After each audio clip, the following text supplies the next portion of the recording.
Well, I hope you guys are ready.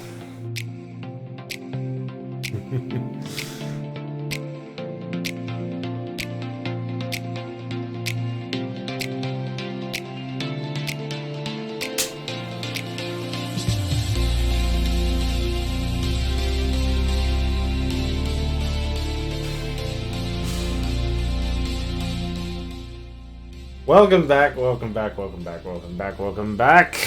I hope you are all having a wonderful day, wonderful night, wherever you may be in this glorious galaxy.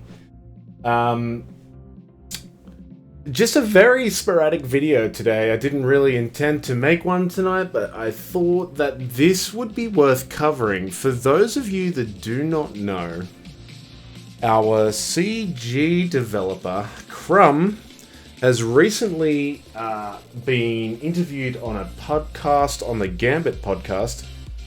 And one of the officers in my guild, Grogu, thank you very much to him, has posted a great Reddit breakdown on the key things that were discussed on the podcast here, and I thought it might be worth covering these with you guys again eventually. I just sort of started reading through these and skimming it, and I thought, yeah, this is going to be good to bring into a video to discuss with you guys, because I know a lot of you have probably gone, too long didn't read, but this is a more entertaining way to bring the latest of the Star Wars Galaxy of Heroes news to you guys. So, let me do it for you.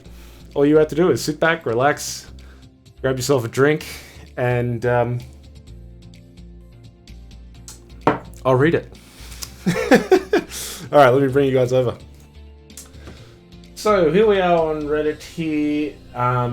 We have a post by D. Lots, who has basically done a great job summarizing the key points that were covered in this interview with Crumbs, and there are some very interesting things that I thought were worth covering here. Road ahead video format may or may not do it in the future, but have noticed a positive response. I'm glad that they have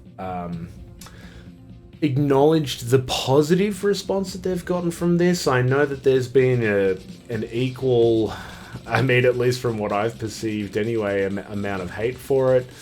And I get that there is still a lot of stored frustration, I guess is the kind word to use. Towards the developers essentially in this game, and people see them and they're like, I've got somewhere to focus my anger now. But at least for me, I would encourage you guys to sort of acknowledge this as some small step of the developers to increase the hopefully frequency, but also the modes of communication that they have with players, which has been sorely lacking for the past few years in this game. So I encourage more road ahead video formats and even more developer communication coming through that format, in addition to the standard forum posts that we get. Speed GAC. So this is the developers versus the community GAC that they also announced in the last Road Ahead. Each round is apparently going to consist of 30 minutes of setup and 30 minutes of an attack phase. So this isn't going to be a completely live event. Developers and those chosen from the community, whom I can only assume will be the content creators, will be given 30 minutes to go in, review rosters, set their defense, and then an attack phase will start, with which they will also be given 30 minutes to do that. So I'm looking forward to some fantastic live streams from our content creators on these speed GACs with the developers. I think they're going to be a lot of fun. I'm going to put them up on the big screen and enjoy those, as I'm sure all of you will as well. And apparently these are going to be 3-round events. I'm actually really looking forward to seeing how well the developers can actually play their own game. Okay. They basically said that a live challenge would require too much work from the engineers at this point in time in the game. I'm not surprised, and I'm not frustrated with that at all. But the level of success of the Speed GA, their sort of initial pilot Speed GA, may influence whether they choose to invest in this in the future. So that could be something that we see down the track if there's a lot of support for this initiative, which I hope that there is. Crumb also mentioned that balancing rewards for such a game mode is also a challenge. Now, this one's a little bit more ambiguous. I'm guessing that the rewards would go to the people that are invited to battle the developers in this, unless there is an intention for rewards to go out to all of the non-developer members of this game when a community player wins a GAC, which would be brilliant. I think that would be great, but I'm not going to hold my hopes out for that too much. Conquest. Crumb acknowledged that recent conquests have gotten a little stale. Now, I mentioned this in my review of The Last Road Ahead, I believe. I'm not a huge fan of Conquest at this point in time. I really think that the state of the game that we're in at the moment, a lot of people are pushing for more content. I don't want more, I just want optimized content. And Conquest has definitely not been optimized for that long-term enjoyment and success in the game, so I'm glad that they have acknowledged that. So apparently we need to expect a drastic change up to Conquest. Now, this includes new feats I don't care about, modifiers I don't care about, consumables I don't care about, and a map overhaul with new bosses I do care about. The one thing about Conquest that is kind of crap is that it feels fairly exclusive. If you're not a decent way into the game with some key journey guide squads that are, highly geared, Relic, then you don't have any reason to even attempt to do Conquest, because you're not going to get any of the rewards that even make the significant amount of effort that you're going to have to invest into it worth it. So, some of you may not care, but hopefully they're going to make changes that will make you care about Conquest in the future. And some feats may have rewards other than key cards. Now, this is interesting. I'd be interested to see what this effect is going to be. Are we still going to require the same amount of key cards to be able to gain each reward crate along the way in Conquest? Because if so, and they're giving us other rewards that again are just crap, then that's going to be really frustrating, because the grind to get towards those later crates, those gold and red crates, which are extremely valuable if you're a hard mode Conquest player, it's ridiculous, that grind. You need to invest a lot of time into Conquest, scrounging up for every little last banner that you can, which I hate. I hate having to do feats and scrounging up banners. I just want to go through, play it, smash it, and win. I understand getting banners for perfect matches, 100% on board with that, but feats I'm not a huge fan of, so this update doesn't really interest me much at all. I suspect that Conquest will stay crap. Executor. Now, I'm reservedly, if that's a word, excited, maybe that's not the correct word. I'm on the fence about the Executor, let's say that. It seems like the requirements to go for Executor are going to be so steep that it's certainly nothing that I'm going to have to worry about for the next foreseeable period of time. So, here are the updates on the Executor. They want the Executor to feel worth the investment in resources, which means that we can most definitely expect that this ship will be powerful. Crumb expects it to sit well at the top of the meta. It's not really going to have much of a challenge. If it's better than the Negotiator and it's better than the Malevolence, then it's at the meta, isn't it? So this is the new ship to shoot for if you want to be staying at the top. They're just licking their lips and going, "No, I can't wait for the money to start rolling in." There will be some Empire synergies, but the primary focus will be on bounty hunters. You guys know my thoughts on this. I'm not a huge fan of having a bounty hunter capital ship, especially making it the Executor. However, we certainly don't need another Empire ship. We've already got Grand Moff Tarkin's whatever that one's called, Executrix or something, and we've already got Grand Admiral Thrawn's Chimera. So adding the Executor, that, like, how many capital ships are there in the game? 3.5, like, and 3 of them are Empire. It's stupid. We need to get some more diversity, certainly, happening in at least the capital ships in Star Wars Galaxy of Heroes, and I would love to see the ships just given far more attention from CG in the future, but I just don't see this being the correct way forward. It's, again, just a money grab. Its abilities are designed around existing bounty hunter mechanics such as Breach. Yeah, Breach is okay. It'll be interesting to see if it's boosted significantly with the Executor and makes those ships that have been in the game since the dawn of time, since Slave 1, etc., become useful within a meta. I'm not sure if I see that happening without reworks to those individual ships as well, if I'm honest. And Crumb acknowledged the desire for Hondo. Now, this is the other workaround. If you do, and I'm all for bringing in Hondo, he's such a great character, so prolific throughout Clone Wars and Rebels and beyond. You know, Hondo's brilliant. I would love for him to come to the game.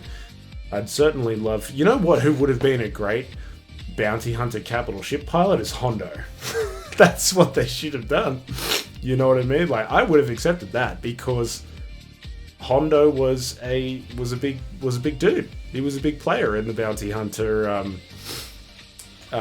world, and or Maul. They even could have made a capital ship out of Maul. Again, it's a stretch lore-wise, but at least he's the syndicate leader of a bunch of different, you know, bounty hunter. It's not really bounty hunter, but at least criminal underworld factions that would have made sense for him to have some sort of overarching capital ship power over individual bounty hunter vessels. But again,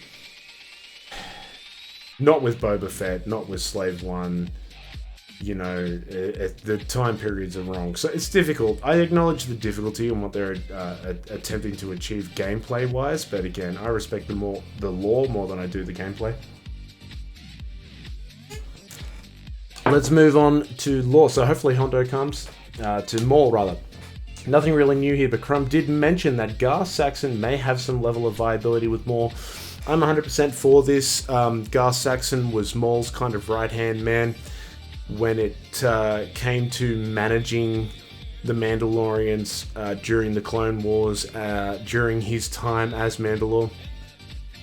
So that would be good, and Gar Saxon is terrible in this game. There's literally no reason to have him right now, so, you know, if he's going to be needed for, you know, a viable Maul team, then that would be a good reason to actually have him. Maul's leader of Mandalore status effect can be passed between characters. This makes sense to me. Essentially, that is what he did, right, in the Clone Wars. As soon as he won the title of Mandalore after, you know, his battle with, I'm pretty sure his name was Shae Vizsla. I covered this in another video, which I'll post up here for you guys to watch. We kind of reviewed the Clone Wars episodes that covered this, talked about the lore. He handled that title on, you know. He appointed a new prime minister, the guy that was locked up in the cells from Satine, and brought him back up and said, look, you run this shit show. I just want to sit in the shadows and do my Sithy thing. So that mechanic gameplay wise makes sense to me. Feels correct, so I'm happy with that. Crispy Anakin. Love it. His kit will get new mechanics, including one where he does more and more on his abilities. I think they probably could have structured that sentence a bit better to summarize whatever that point was supposed to be. I'm not sure what that means, except for that he will have mechanics that are new. and they will do more for his abilities. No youngling scenes in the event, sad face. That's great. I'd love the old Youngling Slayer 3000 to come out and start slashing a couple of kids. No, that's terrible. None of the Karens come out of the woodwork, because I'm just going to delete the comments. We'll have an undispellable buff called Underestimated. I like that. And Ashes of the Republic, I like that even more. You know, he was literally the one that brought the Republic down to ashes, so I think these are some really cool names that bring me back to that nostalgia of Episode 3, and will make me attach more to this Lord Vader as a galactic legend, so good work there. Character changes. The stated intention includes creating opportunities to open up the meta below the GL level. Yeah. I got no faith in that, we'll see.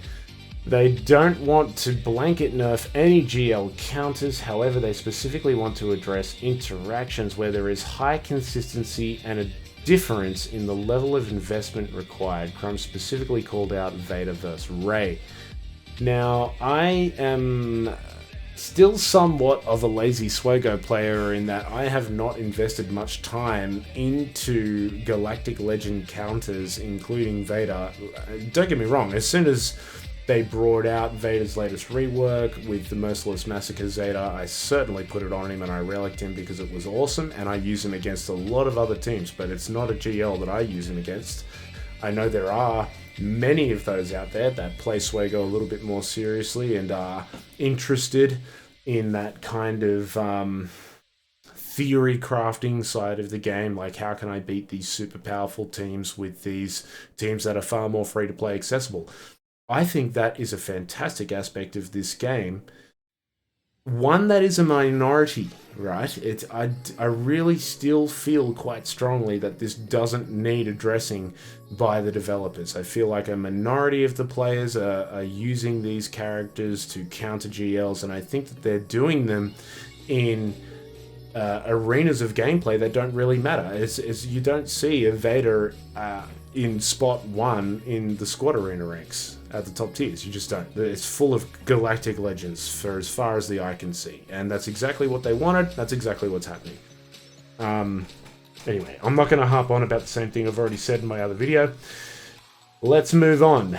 In regards to the accounts built around countering rather than farming GLs, there should be a drive to unlock characters at that top tier. So they're targeting that small minority of accounts, and they're saying you need a GL if you want to be competitive in this game. If you don't have a GL, then you're a dweeb. You know, I'm not surprised. I'm disappointed, CG. I'm laughing because if I don't, I'll cry. Okay, let's keep going. They might look at what after the update, but it is likely that he will receive no buffs. Did I miss something? Crumb did say that in GL mismatches, it'll be a lot harder to succeed. They're making sure that the gas event is the same as it was before in terms of difficulty. Dark Trooper is not being directly nerfed. The refund is purely because of the Sith Eternal Emperor buff. I don't have Sith Eternal Emperor. I'm not exactly sure what's happening there. So, yeah. If you guys want to know more about that, then do some more digging. Crumb acknowledge. So this is Relic 9 and the Gear Crunch now. Yeah, Jesus Christ. Crumb acknowledged the bottleneck of getting characters to G12. I don't even really think that's where the bottleneck exists. There's a small one, but it's no longer much of an issue. It's more G12 to G13. And then it's getting to Relic 5.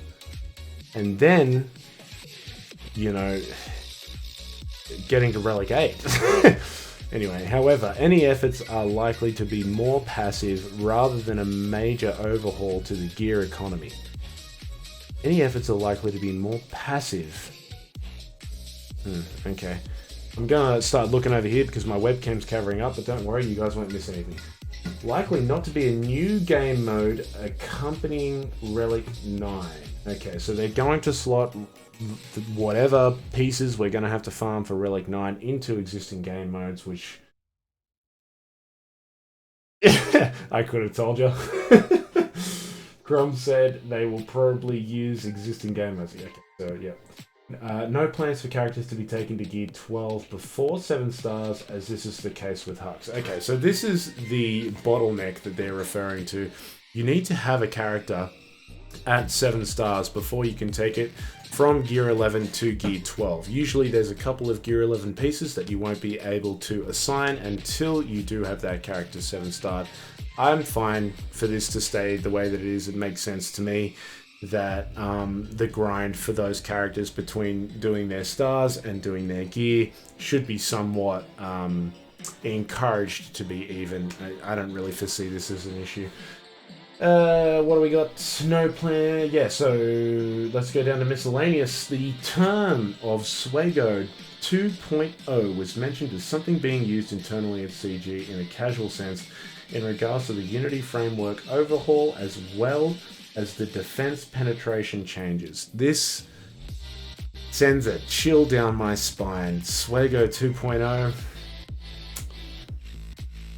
Yeah, I don't like the feeling that gives me. They're actively looking at ship loadouts. I wonder if that refers to modding of ships. We're going to have to actually mod our ships now.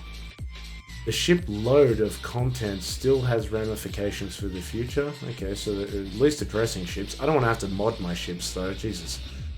They are potentially looking at addressing the scaling of crewless ships and mechanics such as massive damage with the advent of new progression systems. This is something that I've just noticed casually, that a lot of the crewless ships really aren't worth the grind to farm them up in terms of the star levels and ability mats, because they don't cut it against the ships that do have crew members, because once you level those crew members up through the relics really high, they become super strong, and your crewless ships are just not gonna hold up against them, you know? Like, those little BBL starfighters come in, I just wipe them off the map with whatever attacker that I've got, and they don't hold, you know, even though they're supposed to be tanked somewhat. There's a rebel version as well. It needs attention, I agree. Okay, Crumbs says to look out for huge announcements and a new puzzle. Oh, great. I love it when they leak new things coming into the game in form of a puzzle, and we get all those smart guys working on decoding it and sort of trying to figure out what's happening with the thing. It really brings the community together in a way that I really enjoy. So I'm all for more and more puzzles. That's fantastic. Crumb confirmed that his GP on his personal account was around 4 million. Damn, that's crap. Well, look, if nothing else, this confirms to me that the that the developer versus community Grand Arena style thing is going to be with personal accounts. So I think that actually has some implications in terms of matchmaking, right? Like, I'm not sure how much diversity there's going to be in the long-time content creators, if they are in fact going to be who represents us as the community, because they're whales. You know what I mean? Or at least most of them have YouTube making their content making a good amount of money for them, as it should do, because they are fantastic entertainers and bring a lot of great information to us as the community. And they plug that money back into their accounts, which then gives them the ability to show us more content and test new things out and all that kind of thing. And I'm happy with that economy the way that it is, but I'm not sure how it's going to affect matchmaking if we have a developer with a 4 million GP account, and it is in fact the personal account of the developers going up against the personal account of the content creators or community, whoever represents us. And my suspicion was that they were going to be given accounts of equal level that were, possibly pre-made by the developers as almost test accounts, but, these special Grand Arena Battle accounts. But anyway, it'll be interesting to see how this unfolds. I'm quite excited about it from a community standpoint, just wanting to observe and see what happens with this and have a lot of fun with it. And again, I really think that the thing to be gained here is a much better relationship between the developers and the community of people that are playing this game and providing these guys with a lot of cash in their pockets. So, hopefully this all goes positively. And yeah, so let me bring you guys back over. That covers the post. I think there was some interesting sort of developments in there. Some stuff to be excited about and some stuff to be wary of. I'd love to know what your thoughts are on it, obviously. So, always feel free to use that comment section down below each of the videos. I love to hear from you guys. I love to know that you're listening and that you do in fact enjoy the content. Or if you don't, let me know as well. I'd be happy to take some constructive criticism and change it up however you guys like. We're still on that terrible stuff that Admiral Akbar has sent to us, and I'm convinced that he's trying to kill me slowly. He must be a developer. He's working for CG. Anyway, I hope you guys enjoyed the video and the update, and I can't wait to see you guys in the next one. Until then, peace out. I'll see you guys.